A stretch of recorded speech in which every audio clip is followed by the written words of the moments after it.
Animal taxonomy हम पढ़ रहे हैं जंतु वर्ग की, और उसमें हम पोरिफेरा सिलेंटेटा, प्लेटिलंथीज, एस्केलेंथीज, एनलिडा, आर्थ्रोपोडा ये संघ पढ़ चुके हैं। और आज हम बात करेंगे कौन से संघ की?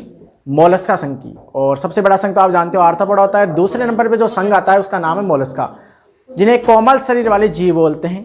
ठीक है, तो इस संघ की क्या क्या विशेषताएं हैं वो सारी लिख रहा हूँ यहाँ पर, आप नोट करते रहना। ठीक है, तो कौन से नंबर पे आएगा ये?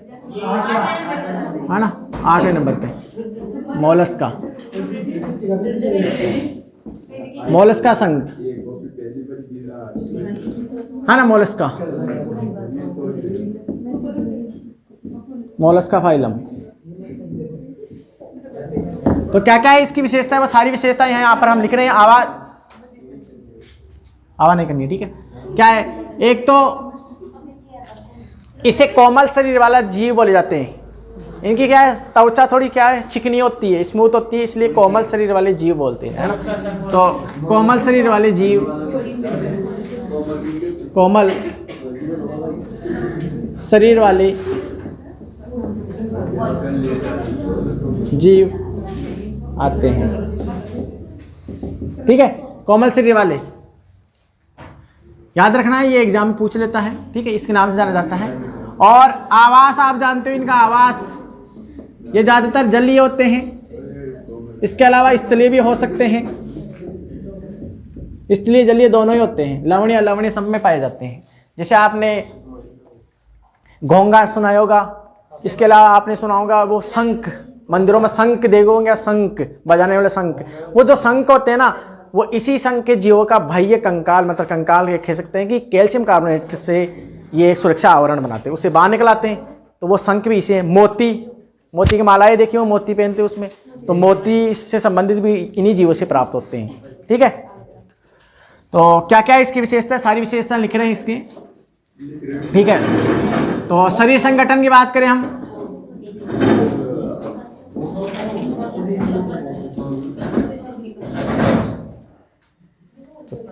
शरीर संगठन की बात करें तो इसमें शरीर संगठन की बात करें तो आप जानते हो अंग तंत्र इस तरह का होता है, अंग तंत्र पाए जाते हैं। ठीक है, समिति की बात करें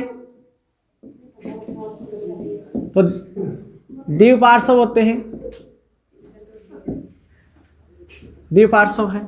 ठीक है, इसके अलावा देगुआ की बात करें तो सत्यगुह्य होते हैं। ये वही सत्यगुह्य बोलो या परगुह्य बोलो, बात एक ही है।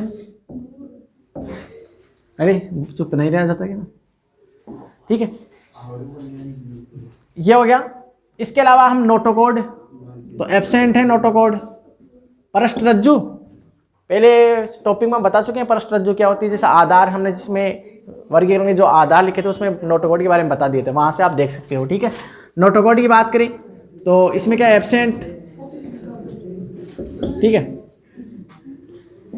इसके अलावा शरीर संगठन का समिति होगी, देहगुआ होगी, नोटोकॉर्ड होगी। इसके अलावा पहले वाले में मैंने बहुत त्रिकोर की लिख लेना, उसमें त्रिकोर की भी होते थे, ये भी त्रिकोर की है। और जनन स्तर, हाँ उसमें लिख लेना ना, हाँ ये भी त्रिकोर के होते हैं। मतलब एक्टोडर्म, मेसोडर्म, इंडोडर्म, यानी बाह्य चर्म, मध्य चर्म, अंतश्चर्म, तीनों चर्म पाई जाती है ना। मेसोडर्म से आच्छादित होते हैं। ठीक है, ये भी होता है। इसके अलावा इनका शरीर की बात करें, शरीर डिवाइड होता है, तो बता दे शरीर 3 भागों में डिवाइड होता है। इनमें एक तो होता है, इनमें देखो, एक तो सिर पाया जाता है, सिंपल सा तरीके, हेड होती है, सिर होता है। इसके अलावा बीच में से उभरे हुए होते हैं, वे मेन विशेषता बता रहा हूं इसकी। शरीर बीच में से उभरा हुआ होता है, जिसे हम बोलते हैं मेंटल परत, कैल्शियम कार्बोनेट की परत बनी होती है, मेंटल परत या परावार। ठीक है, ये लिख लेना है, ये मोस्ट है। ठीक है, पहला तो ये हो गया। दूसरा है तो मध्य भाग में क्या होता है, परावार होती है, परावार जिसे हम मेंटल बोलते हैं, मेंटल परत। इसे हम कुबड़ बोल सकते हैं, बात से कुबड़ की जैसे होती है, इसे कुबड़ बोल सकते हैं, कुबड़ की जैसे होती है ना। किसकी मिलकर बनी होती है, कैल्शियम कार्बोनेट से मिलकर बनी होती है। तीसरा जो इसका है, वेस्कुलर पैर पाए जाते हैं, गति में सहायता करते हैं, सवन पैर, सवनीय पैर, पेर, पेर मतलब पाद है ना, फूट ना, इंग्लिश में फूट बोलते हैं ना, ठीक है, और कुछ मत समझो ना। आगे देखो इधर, ये इसकी विशेषताएं हैं। अब इसमें है ना नोट करने की क्या क्या बातें, एक तो नोट करने की बात ये आ गई है। इसके अलावा आप जानते हो इनका जो अध्ययन होता है, जैसे आपसे पूछ ले, एग्जाम में क्वेश्चन आया हुआ है, घोंगे का अध्ययन क्या कहलाता है, ये क्वेश्चन आया हुआ है। घोंगा किस में आता है, इसी संघ में आता है, मोलस्क संघ में। तो घोंगे का अध्ययन कहलाता है मेलेकोलॉजी, मोलस्का से बना है मेलेकोलॉजी। एग्जाम के लिए मोस्ट क्वेश्चन थे, क्वेश्चन पूछा था, क्वेश्चन ऐसे पूछा था, घोंगे का अध्ययन क्या कहलाता है, घोंगे का अध्ययन, इसे भी लिख लेना, क्या कहलाता है। अब ऐसे एग्जाम्पल दे दिया तो अलग अलग लिख दिया, जैसे मेलेकोलॉजी दिया, मेलेकोलॉजी,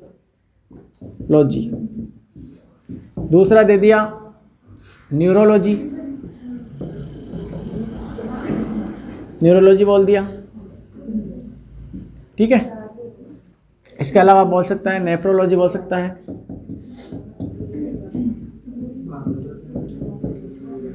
ठीक है।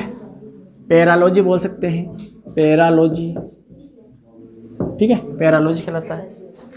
ऐसे दे दिया क्वेश्चन, तो इसका आंसर ये आ जाएगा मेलेकोलॉजी, क्योंकि मोलस्का संघ का जीव है तो मेलेकोलॉजी। दूसरा क्वेश्चन, इनके ऊपर क्या है, कवच पाया जाता है, उस कवच का अध्ययन कहलाता है ना, कॉन्कोलॉजी।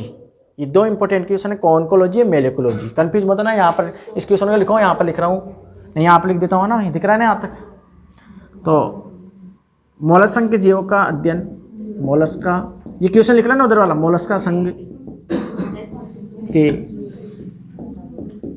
जीवों का अध्ययन क्या कहलाता है,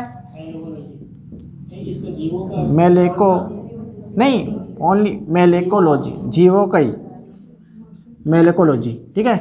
इसके अलावा कवच की बात करें, क्वेश्चन को मिटा रहा हूं मैं, मिटा दूं क्वेश्चन को, क्वेश्चन तो ये लिखा दिया ना इधर, क्या है, घोंगे का अध्ययन, तो घोंगा इसमें आता है ना, तो यहां पे लिख रहा हूं मैं इधर, बोला ना बात नहीं तो आवाज नहीं, थोड़ी देर चुप बैठ जाओ, ये हो जाने दो, ठीक है। और कवच का अध्ययन, कवच का, कवच, इनमें कवच पाए जाते हैं, इस कवच का अध्ययन की बात करें तो इसमें होता है कॉन्कोलॉजी, हाँ कवच, कवच, ठीक, कॉन्कोलॉजी, कॉन्कोलॉजी है ना, याद रखना। कवच का अध्ययन की बात करें इनमें तो कॉन्कोलॉजी, इनका अध्ययन की बात करें तो मेलेकोलॉजी। घोंगे में घोंगा दे दे, चाहे इसके और जीवों का नाम लिखे, ठीक है, ये इसका कहलाता है, कवच का अध्ययन कहलाता है, ठीक है। इसके अलावा उत्सर्जी, नोट करने की क्या बात है, उत्सर्जी,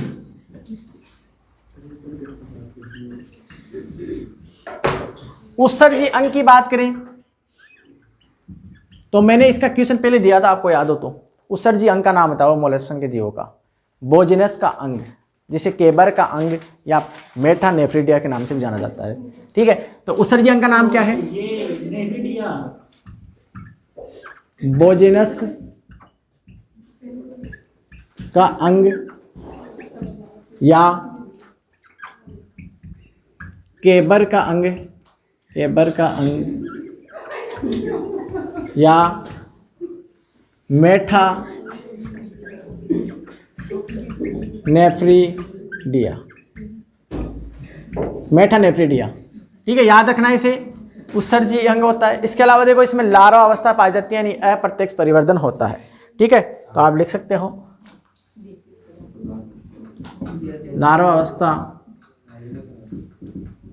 उपस्थित, इसका मतलब अप्रत्यक्ष परिवर्तन, रिस्टोरेज तो नहीं इसमें, अप्रत्यक्ष परिवर्तन। लार्वा अवस्था कौन कौन सी हो सकती है, ठीक है, तो वेलियर हो सकती है, वेलियर हो सकती है इसमें, है ना, वेलियर। लार्वा अवस्था की बात करें, लार्वा अवस्था कौन हो सकती है, वेलियर, वेलियर, वेलियर हो सकती है, ठीक है, लार्वा अवस्था है, तो इसमें इम्पोर्टेंट है। अब इसके अलावा हम एग्जाम्पल की बात करें, एग्जाम्पल इसके महत्वपूर्ण है, तो एग्जाम्पल हम लिख लेते हैं, क्या क्या इसके एग्जाम्पल हैं वो भी एग्जाम में पूछ लेता है। ठीक है, तो एग्जाम्पल क्या क्या है, ठीक है। देखो सबसे पहले अगर बात करूं इसमें तो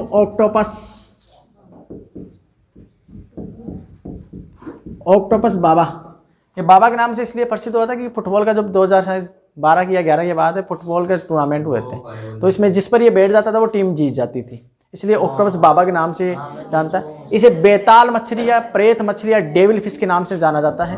ये मछली नहीं है पर ये, ठीक है। इसमें 3 दिल होते हैं, और खास बता दूं इसके अंदर 3 दिल होते हैं, इसकी हमने अलग से एक शॉर्ट्स बना रखा है, ठीक है, वो आप देख सकते हैं। तो इसमें 3 दिल होते हैं, इसके अलावा 8 भुजाएं पाई जाती है इसके पास, इसकी विशेषता है। तो इसके हाँ, तो ऑक्टोपस को हम क्या बोलते हैं, प्रेत मछली यानी भूत मछली, भूत प्रेत का मतलब भूत हो गए ना, या बेताल मछली, बेताल, इसे इंग्लिश में बोलते हैं डेविल फिश, ठीक है, डेविल फिश। इसमें कितने हृदय होते हैं, 3 हृदय, अभी तो बताया था, शाबाश बेटा, 3 हृदय। इसके अलावा 8 भुजाएं, ठीक है। नेक्स्ट एग्जांपल, इसके अलावा जैसे घोंगा, घोंगे को हम बोलते हैं पायला, एप्पल घोंगा बोलते हैं इसे, एप्पल घोंगा। और जो शंख आता है ना, शंख एप्पल, शंख एप्पल की जैसे वो इससे आते हैं ना, पायला। इसके अलावा सीपी, अब सीपीओ में अलग अलग होते हैं, जिससे मोती निर्माण में भी इसका आयस्टर है, आयस्टर है ना, आयस्टर और भी हैं, इनका मोती निर्माण में यूज करते हैं, मोती संवर्धन है ना, मोती संवर्धन में यूज करते हैं। इसके अलावा अपने स्नेल, लाइमेक्स आपके है ना, तो लाइमेक्स यानी स्नेल, ठीक है, ये पाए जाते हैं। सलग था ना आपके, सलग। तो ऑक्टोपस है, पायला है, सीपी है, ठीक है,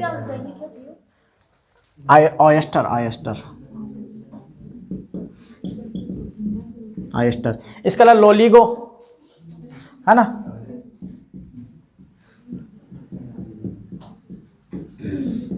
लोलिगो, ठीक है।